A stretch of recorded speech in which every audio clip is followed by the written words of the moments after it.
Welcome to Talking Heads. I'm Andy Shaughnessy for the Printed Circuit Engineering Association. With me this morning is Shea from Shea Engineering. How are you, Chrys? I'm fine. How are you this morning? I'm pretty good. I'm glad to be talking to you. I haven't seen you in a while. A little while. Yeah, a little while. Chrys is the owner and grand ruler of Shea Engineering Services. And I know you're one of your big things that you've been doing is this test vehicle project. And tell us about that. How is that going? It's going great. I came up with a test vehicle for miniaturization in 2017. And we named it the SMTA board, and some of the proceeds of it go to SMTA. Yep. And we have run that board for 7-8 years now. Yeah. And I've got a new spin coming out. Okay. So we took out some of the legacy components, like the big honkin' 1206s down to 0402s, and we filled it with a lot more smaller components. Whoa. You know those little 0201 bottom terminated transistors that everybody hates? Right. 300 of them on a new board. All right. the dual row QFNs. Right. Took out some of the regular QFNs, doubled down with dual rows. Everybody's fighting 0201s in mass production these days, which surprises me because they've been around for 20 years. Right. But we're really hitting critical mass, so we're seeing some odd footprints for them coming off of, the internet. Mm-hmm. So I loaded the board up with those. Because if we're going to have to mount these on 12 by 12 pads with 12 mil air gaps, we better figure it out on a practice board before we get them on our real product. Right. So that's one. Yeah. The other one is the Ultra HDI board. Right. Now. Oh yeah. How's that going? Oh, that's the one we love. That is the most difficult to build. Is that a love-hate relationship? It's a love-hate. We introduced it like 2 years ago at the Ultra HDI Symposium, and then we did another spin on it, and now we're just about ready to go on the third spin. Yeah. Okay. And we made it more difficult than ever. Not only did we put difficult to print and assemble things on it, we put more difficult to fabricate things on it. Right. So where we used to have print to fail coupons, now we also have etch to fail coupons. Okay. Good. And there's some on there that will only etch to fail. Yep. Okay. Yep. So there's some features on there we're only going to be able to get with an additive process or semi-additive process. So that'll be a lot of fun. So you're becoming the failure goddess, right? Well, it's funny. Sean Kincaid said, you designed this board to fail. Yeah. Yes. Well, you gotta fail. Yes. If you don't fail somewhere, you don't know how good you are. So you don't know your limits till you push them.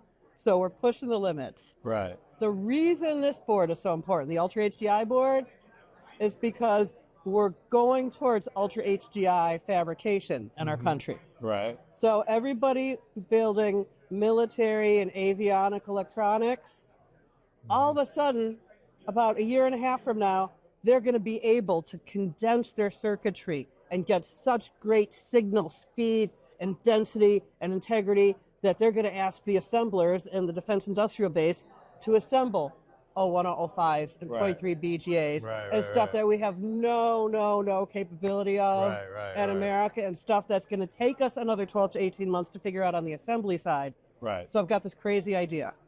While we're pushing down the path of getting our fabrication there in 12 to 18 months, why don't we start pushing down the path of getting our assembly ready so that when the fabs are ready, we can start building instead of enduring another lag while we figure out how to build it. Right.